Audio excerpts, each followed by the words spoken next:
Hi, thank you. Thank you so much for joining. I love seeing a pretty full room. This is very exciting. As Cal said, I am Lauren Polinsky. I work at MGM Resorts now. Of course, you came here to learn about website architecture, so let me tell you about me. I now work at MGM for about a year. Prior to that, I was an SEO director at an agency, a worldwide big company agency called Merkle. Prior to that, I worked in-house for various e-commerce sorts of sites. So basically, I would say the gist of my career is if you're in a niche industry that you think isn't really SEO friendly or can't be Google friendly, then I have maybe worked in that industry before. So all those fringe things like gambling or adult content, I've worked in those fields. So if you do have questions about those, please see me afterwards. If you'd like to know more about me, you can check me out on LinkedIn, about my professional life, all those careers I talked to you about. If you'd like to know more about me, you can check me out on Twitter. I do tweet. I like it. It's fun. It's useless. I do talk about coffee a lot. And then lastly, if you want to follow my company, MGM Resorts International, please do. You can follow me. You can follow any one of our brands, Bellagio, Aria. Very fun fact. Before I just said all that, did you think I worked in a big green hotel in Las Vegas? I don't. MGM Resorts owns about 15 different resorts in Las Vegas. So if you look at the map of the Strip, we're basically the south end of the Strip. If you'd like to go to Las Vegas, please see me. I'll happily help you out with some discounts and coupons. Just don't go to Caesars. That's all I ask. We also own some resorts and casinos out across the country too, building some internationally. And we do a lot more from a community service give back in all of those communities. So it's a really exciting company. I'm really proud to work for them. Like I said, I started about a year ago with MGM Resorts, came on as a director of search analytics, very fancy title, but it's SEO for the most part. And the first thing I did when I got out there is because they said, hey, we want you to build us a new website. We're going to launch this brand new thing. We want to incorporate all of our brands. And the first thing I did was go out and look at every website. It's pretty funny. From a lot of SEOs that I talk to, and a lot of people in my own company that I talk to don't look at the website. But if you don't know what you've got, you don't know what you're going to do with it. And if you've ever done a site migration or a transition or a consolidation, you'll know there's a lot of pages you have across all of those, and you start to have to marry them together. And a lot of this is details from my experience doing this. So a lot of the research I've done and a lot of the information I've pulled. So like I said, I go out and I look at all the websites, and I have, in total, like 25 websites to look at. You can kind of tell just from the beginning that they do kind of look alike. They have the same big hero banner image. They have basically the same navigation. We put the logo, the sign-in button in the same spots. It's kind of helpful as a user to see all that uniform content, but it does make things a little easier when you're trying to migrate stuff. However, I've also got a lot of different content where each of the brands decides to do something slightly different. So this is the restaurant section of each of those websites. You can see the first one focused on the food pictures. The second one changed the layout of that tile to be a little more horizontal. And the third one focuses on the chef. So now I've got brand strategy guidelines that I have to consider. I've got uniqueness or brand personality I've got to consider. And now I've got the SEO architecture that I got to build from all of this. So you know what I've got. I know where those exceptions are. And it's a case of looking at all the pages. So ultimately, what I end up doing is going to do all the research now. So now that I know what I've got, I know where the differences are, I now need to go find out what do people want? Do I have what people want? And I've been to a lot of these sessions, and I've heard people say, hey, you should use these tools. So I'd like to stop here for a second and talk to you about why I like to use these tools. What are the kind of key features of each of those tools that make it very valuable to me as an SEO? My analytics package, I don't care which one yours is. There are key values you can find in here, your page value. If you don't know how valuable a page is to driving a conversion or how often it's a part of a conversion, you don't know how to prioritize a business need. If you're not monitoring the engagement, the bounce rates, the pages per visit, time on site, those sorts of things, that's your analytics package. And then finally, those KPI reports. I don't remember who said it just yesterday, but execs listen to revenue and pretty much nothing else. So your analytics package has your revenue, and those are like your kind of true statements that you can make to your company about business decisions. A couple of these other ones, these are not, by the way, all of the tools I use. These are just kind of the most frequent, and these are by no means all of the tools out there. There are definitely more out there. You should be looking into each his own, enjoy what you like, get the data you need. But Moz, love the Keyword Explorer. From a keyword research perspective, from a topical perspective, that Keyword Explorer is a great literal exploration through types of phrases. You can break it down for just questions. You can break it down by topic. They give you relevance to your topic. It's a really cool tool. SEMrush, I really enjoy the way they break down desktop and mobile results. From a hotel and leisure travel company, mobile's huge for us. Like, how many people travel without their cell phones? Didn't think so. So everybody's got one. We care about it. We want to reach you when you have your phone in your hand. That desktop versus mobile breakdown, a lot of information I can find in there. I can find my rankings, my positions, but I can also find those search results. So where they're quick answers or news blocks, I can find those too. And how much of those do I own? BrightEdge, this is my record for SEO right now for rankings, position tracking. They have this thing called the Data Cube. Love that tool. It's part of the universal results. Again, there's news, the carousels, the places, all that stuff. Really a great tool for seeing the spread of what I do rank for, but then also I can keep track of very specific terms in various markets. So it's a pretty cool tool. The Google Keyword Planner is still by far my favorite tool for doing keyword research from a localized perspective. None of these other tools will tell me what keyword demand is by region. So like I was saying, when you're traveling, you're in Las Vegas or you're in Detroit or you're in National Harbor, Maryland, you're there. You're doing very different queries like, what shows are tonight? What restaurants can I eat at? Is there a vegetarian-friendly restaurant near me? That's what you're doing in market, which is not what you're doing when you're planning your trip. You're saying, what's the best hotel? What should I do when I go to Vegas or Maryland? Those differences are huge, and the only way I've been able to really nail down where those demands are is with the Google Keyword Planner. In addition, my AdWords is all in there, or my team's AdWords, their information is all in there, and Google will tell you your organic share of voice, your competitive share of voice, for all the words you actually bid on. So working with your paid search team is hugely crucial for doing a lot of this work and making sure your company's websites stand up. But again, the AdWords and Google Keyword Planner are just fantastic for that.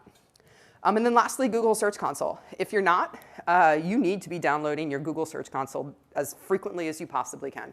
If you can write an API, use the API, extract it every day. If you can't, do it at least every month. I have 20-something sites. I do this every month by hand. I literally go into 20 different accounts and download data and pivot it all in Excel.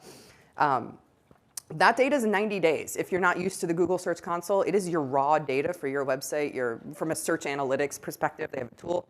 It's a lot more than that, but the key value I find is finding and downloading those query data. That way I can start to trend out over time, see seasonality in real time for me, and not some generic number that I've read from, forgive me, like Forrester or somebody else who says, 75% of people click position 1. Maybe not, not for me. I've got things in position 0. I've got paid search ads. I've got all sorts of other things going on in the search results. And that Google Search Console data is the voice of truth for me, especially from Google. Excuse me. So ultimately, I've done all that research, and I end up with a giant blob of words. I don't generally look at it like this, but I find this is actually a very useful visualization for executives, for people who don't understand SEO and how much research I went into. The sum of maybe like 2,000 or 3,000 keywords or keyword phrases all grouped together in a word map. I love word maps. They're pretty, and people like pretty.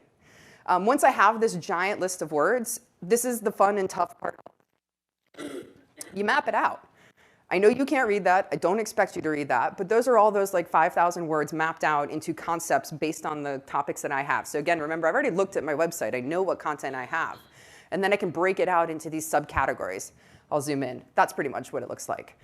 It's missing some data here just because I can't give you that data. But there's a lot of useful numbers you can put in alongside of this. The demand, the search volume, your traffic to that category or that page, because all of these content pieces align to a page on my.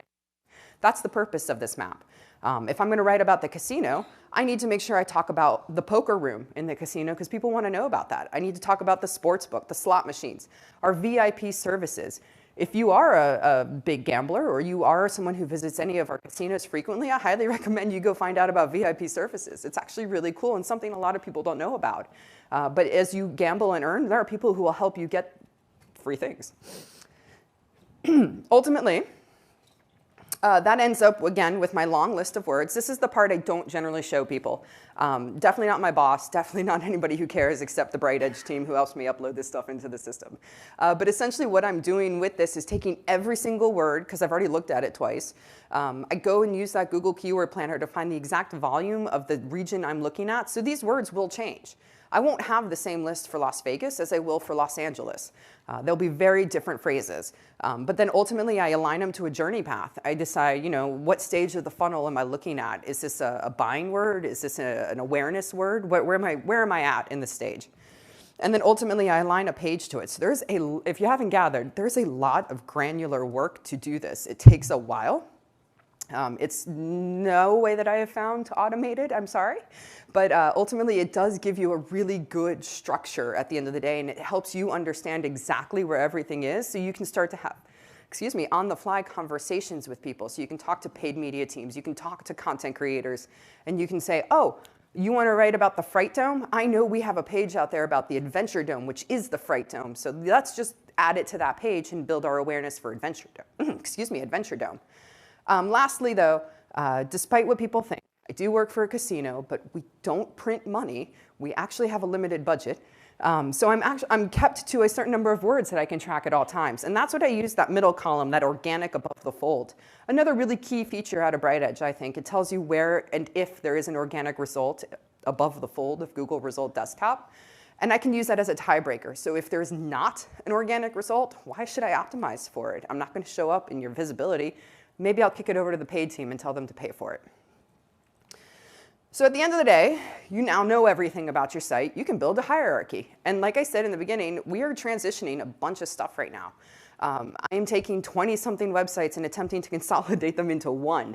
And now I need to build that structure so that you, the user, can find what you're looking for, and me, the business, can promote what I want across all the channels that I need to promote it.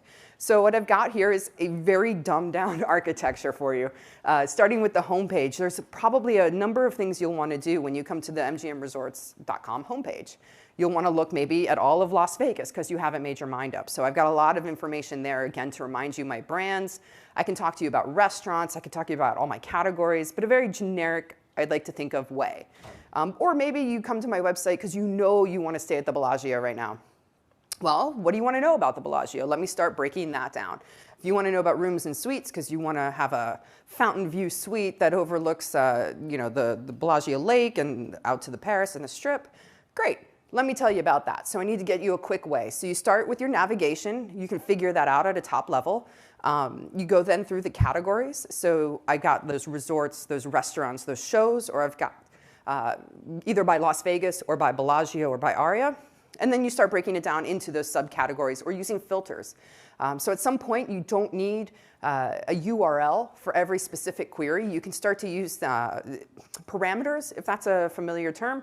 You can use parameters to generate with filters new URLs, so you don't have to go out there and make pages. You can actually have your IT team help you with that. So you got to publish it, right? You've done all this work, you found all this architecture, you hit go, and it's all launched. Do you have extra pages in your architecture? So you saw that long Excel list. If I had extra pages left over that I haven't aligned to a keyword, do I really need those pages? Do they drive conversions? Did I miss something?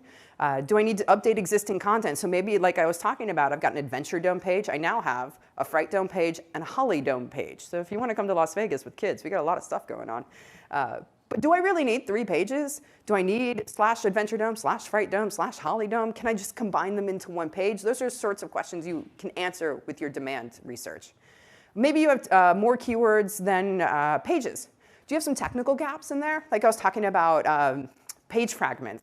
My sites like to use page fragments. It drives me insane. So I'm having long conversations with IT teams about switching to a parameter. So if you're not aware, a fragment can't be read. A fragment is just the same URL, just kind of readjusted or changed content. But a parameter is a new URL to search engines.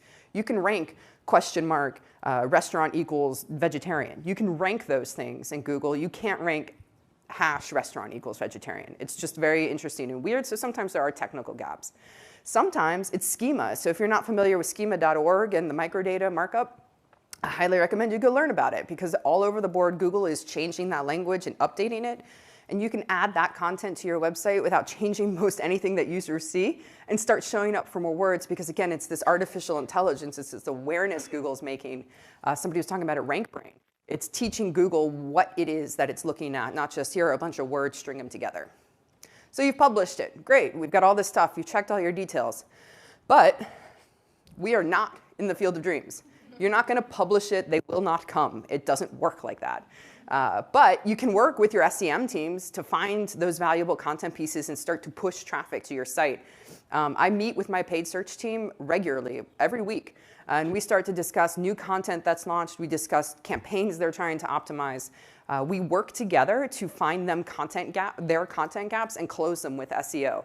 And it's a really great way for me to help improve their quality scores, reduce their CPCs, get me more traffic to the website, and ultimately get us more conversions, because that's kind of what it's about at the end of the day.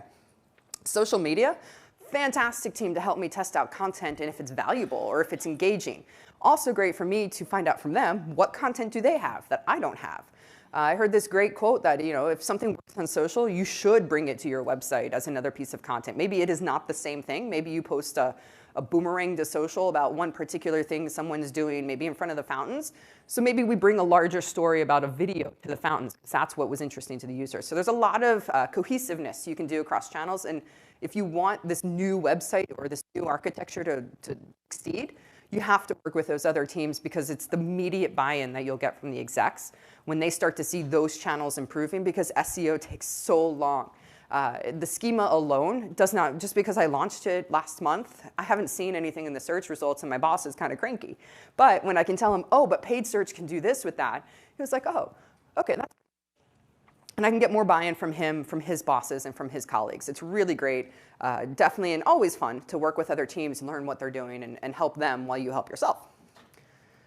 So ultimately, how do you explain it? Like I said, I was talking to my boss, and he got a little cranky. So how do I talk to him when he's got to talk to somebody else? He's going to take my message to the next person and explain it to them. I've got to explain it to him to relay. So I visualize it. I love bar charts with little flags on them. It's so much easier than trying to oh, here's a laundry list of all these bullets of things we did. Here's all the local work I did. And now you can see I've got a 92% increase in web clicks. Yay. He doesn't care. But if he can look at this chart and share it with the next person and say, you see this lower half over here, and then we did something, and there's this bigger half?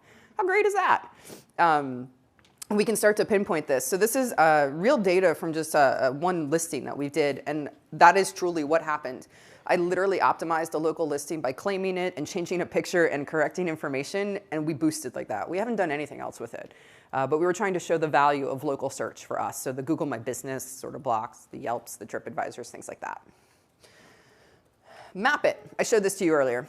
This is still my favorite. I have a boss who is very busy. Everybody has a boss who's very busy, right? He doesn't really have the time to sit down and look at, how I was drawing out the purple chart with the little layers and the levels of categories. And he doesn't want to look at that. He's, all right, that's a lot of stuff. But when I showed him this, I call it a mind map. It's the tool I use. He just jumped on it immediately. Was like, oh, this is an information architecture. I totally understand this. I was like, wow, this is amazing. So when I go and talk to him, I don't show him the whole map. I break it down. And I go to this casino section, and like I have here some extra data points you may want to add. It's very helpful for having that conversation.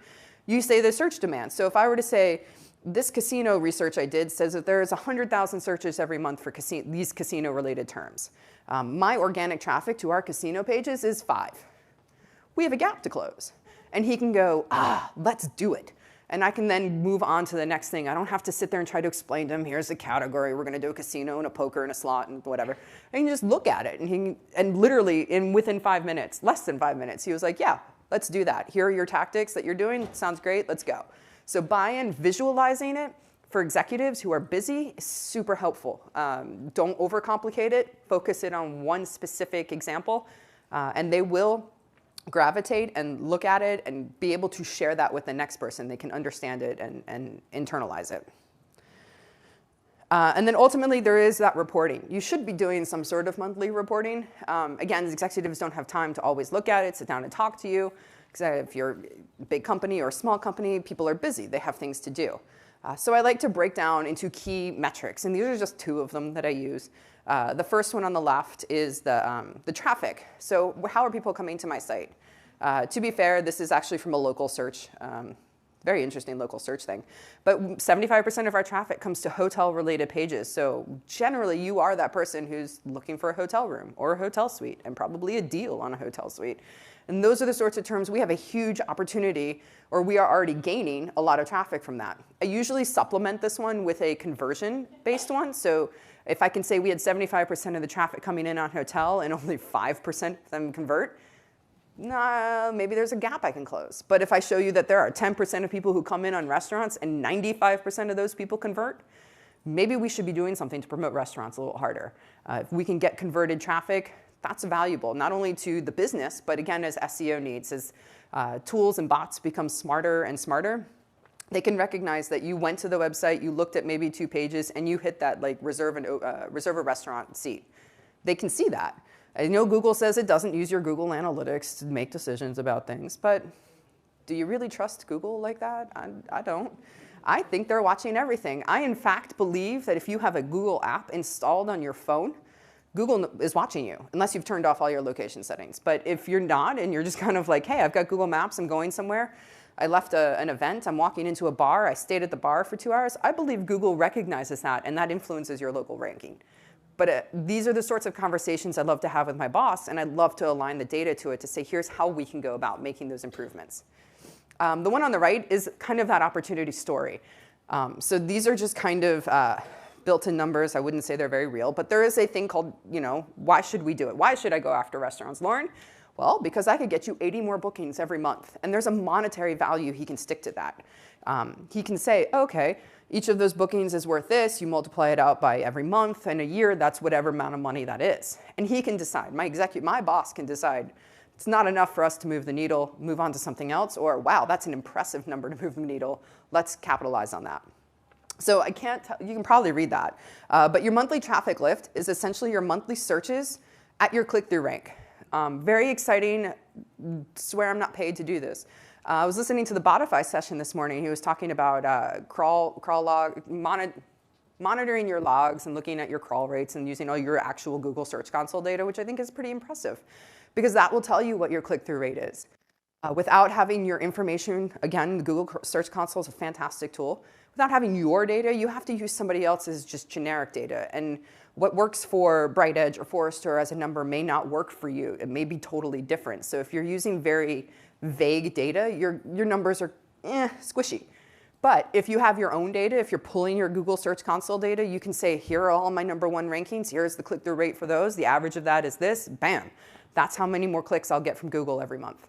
And those are really powerful numbers, because I know execs look at revenue, and that's what that bottom revenue lift is for, but they like to see the path to get there. So kind of like show your work from school. So again, if you're going to have a conversation about content you want to go after and at architecture and saying, here's where our traffic is coming from, and here is the demand that we're missing, you can start to have these conversations pretty easily and succinctly, get buy-in from your boss. Hopefully it evangelizes beyond, and you get buy-in from other channels. And then you start to build your content out very slowly. Depending on how big your site is, it could take a while. Our company has actually, I'm really proud of it, launched nearly 75 pieces of content since I started last year, which is up from 0 prior, so yay. So we're seeing that lift come in. We're seeing revenue start to trickle in, and now I'm having to have that buy-in conversation of, yeah, we just launched it 2 months ago, but hey, there's a year from now, it's still relevant. 6 years from now, it's still relevant. It can still make money, and you haven't had to do anything. Or you can listen to some of the other speakers and kind of do those updates to make over the years to make your content a little more relevant. So you can do all this. And again, if you work together as a team with your coworkers, your paid search media teams, if you're not on those teams, or with your SEO teams, if you're a paid search person, you can really get a cohesive, optimized plan together for content building, for buy-in, for all of those different pieces and pages that you'll want to create, video you'll want to create, tweets, and all those other things you'll want to do. And you'll be able to report on it back to your bosses. You'll be able to say, hey, we all did this thing. And I can't tell you how beneficial it is, if you are an SEO, you may understand, to go out to somebody and give them that gold sticker after they do something. I don't know what it is. I think I learned it when I was in like 3rd grade, and I got the gold sticker on the board for doing something that week. People love recognition. They love to know that you help them. And if you're working with those teams and you know, hey, John, you've got to get to your restaurant bookings up and you now have 75 new bookings just because we did this one thing, he can take that to his boss and he looks good. I look good because I helped. All of our teams work together, so we all get the little gold star, and it is so good feeling. And they want to work with you again to do the next one. So this is a real trickle-down sort of theory that if you start small and you just keep moving forward and pushing the most important thing first, you can ultimately get to all the content.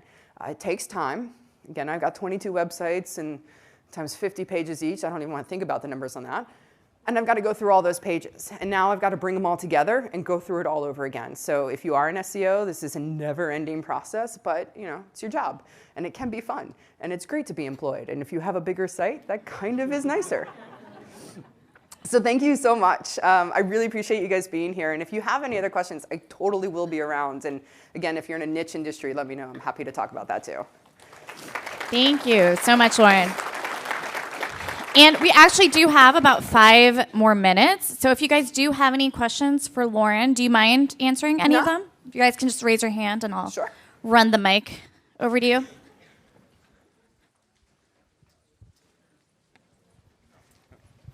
Thank you. The mapping you were doing? Yeah. What are you building that in? And is that a manual build or are you using a Relay? It is a manual build of looking at all the keywords that I research. And it's called mindmup.com, Okay. M-U-P.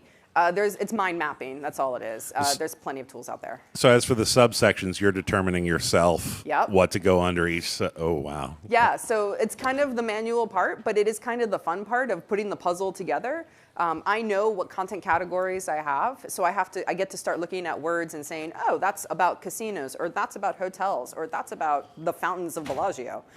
There's a lot of stuff out there, and it's kind of fun to learn and see what people really want. That's cool. Do you get any, professional pushback where somebody has ownership in a subsection of that where they go, it needs to be over here now? That is every day. Oh, boy. Again, going to the gold sticker scenario, it's absolutely wonderful. You deal with those conversations. You tactfully get through it and say, why? Why do you have a problem with what I'm doing? And ultimately it comes down to, oh, I own this and I need it to look good. Oh, well, I'll help you look even better. Let me just do this one small thing. Oh, you like that one small thing? Let me do another small thing. So it's really small pieces that ultimately get me to the bigger picture. Yeah. Hi. You said that you're implementing schema across your site.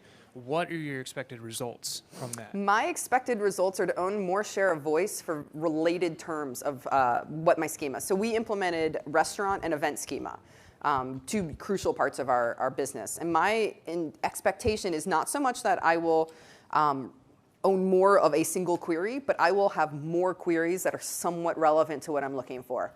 So a good one with the restaurant side is people look for the restaurant, the menu, coupons or reservations, and what I've learned, also dress codes. But as I'm also learning while I'm here, there's like hundreds and thousands of voice searches I don't even know about. So if I can put out there, here's the restaurant, here's my menu coded out for you in the restaurant. If people say, who serves Kobe beef in Las Vegas, I now have information, and I expect to hopefully rank for that Kobe beef question. I haven't seen it yet, but that's my goal. Yeah. Hi, I work for a restaurant brand, and we're also a franchise. And currently today, we have a completely separate franchise site versus our consumer site. And I've kind of read both schools of thought on that. Would you recommend consolidating those into one site, even though the audiences are slightly different, but could be the same? Or that's a good question. What should we do?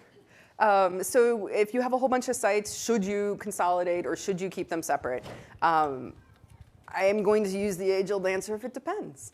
For us, it makes sense. Our brand is 22 different brands, and we want to give ourselves the brand authority for all of those.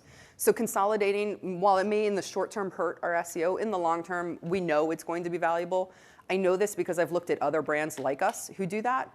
But that's not to say, like Hilton, they do that very differently. You can go to, or Westin, wherever I'm staying. There is the domain for the Westin that I'm at, and then there's actually Starwood SPG. They do it like that too. So it really depends possibly on your IT. Can they consolidate? Can they move them together? Do you have functionally different domains that code-wise can't work together? That's an issue. Do you have a significantly stronger authority for one site than the other? That's a good sign you maybe should. And then there's probably 100 other questions out there that if you want to talk about, I'd be happy to walk that way after this and talk to you about it.